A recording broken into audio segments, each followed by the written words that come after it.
हाँ कहो अदीब। यार यहाँ जल्दी आकर अपने दोस्तों को संभालो, सभी नशे में हैं। ठीक है, आ रहा हूं मैं।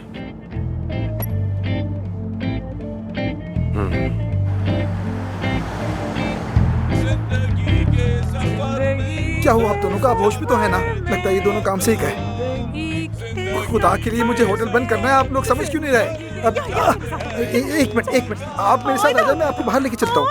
यासिर मेरे भाई, बस कर दो, चलो यहाँ से। जिंदगी ये क्या हो रहा है यहाँ?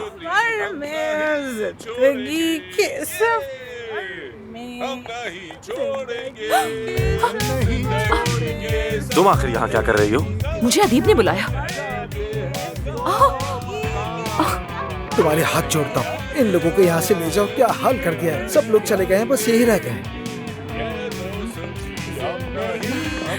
अच्छा भाई चलो, जाने का वक्त आ गया है, चलो सब लेट्स गो चलते हैं यहाँ से।